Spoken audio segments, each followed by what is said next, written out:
Hello there, this is Calzone, Matthew Calderone from outside Annapolis, Maryland, and I'm going to walk you through the finals match of Week 14 against Chad Trump, an excellent competitor and an even better announcer of Golden T-Mobile.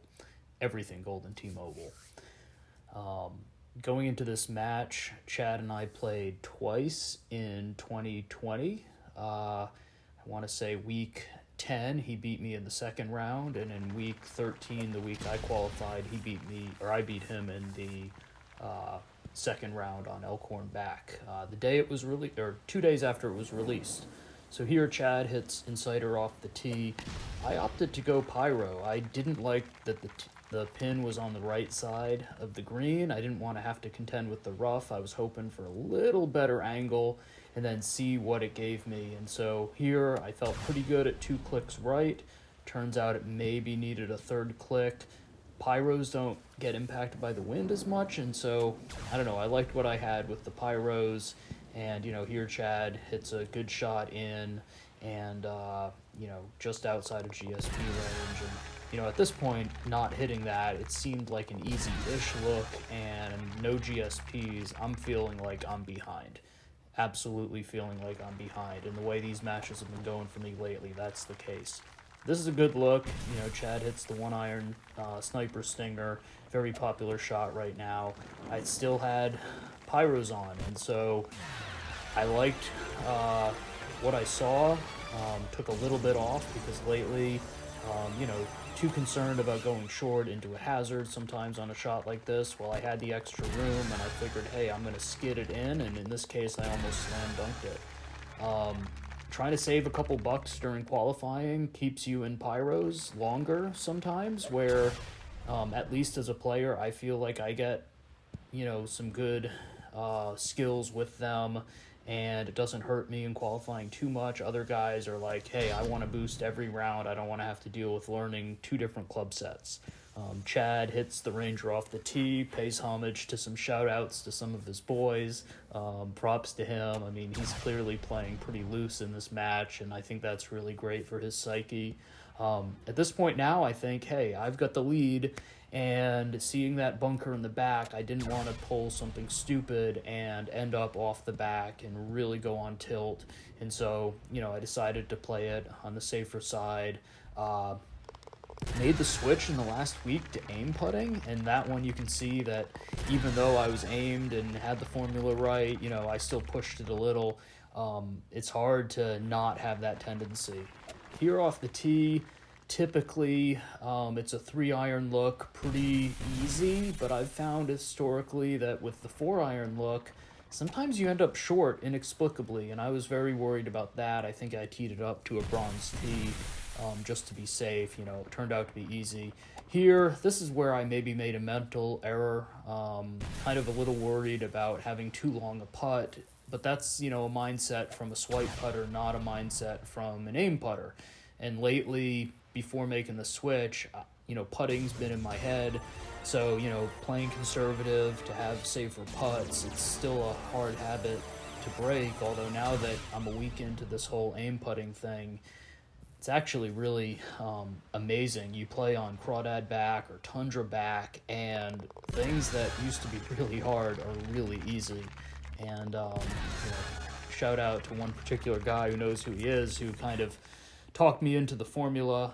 When I started with it, I had been doing just kind of visual feel aim putting, and he kind of said, no, that's stupid. You click count everything else. You should click count that. I didn't know that Chad's ball could go through the tree there. I might have to experiment with that some.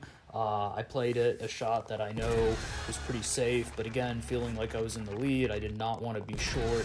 Also, sometimes I'll use an orbits there, but sometimes when you're short and you use an orbits, you end up swirly in a tough lie, tough chip, and at this point, I'm still thinking I'm in the lead, and I didn't want to do anything stupid. Here, I opted for a loftier 6-wood with a higher tee. Chad goes for a 5-wood with a lower tee, takes a much more aggressive line, and hits an amazing shot.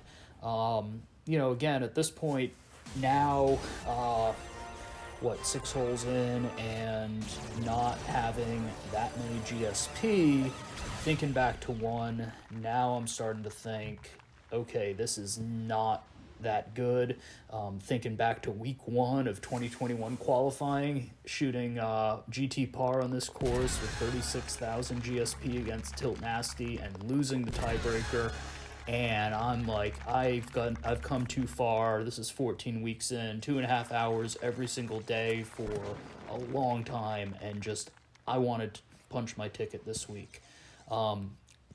I only started playing to the right here, maybe in the last 3, 4, 5 weeks. I think I saw someone in a head-to-head play it out here and started playing it, and it's actually a lot more of a high percentage play. I had been going a little more left of that bunker, ending up in the rough, still, having a decent conversion rate, but didn't want to risk that. And, Chad hits it 100% and ends up quite far past. I take a little bit off, and I was a little closer.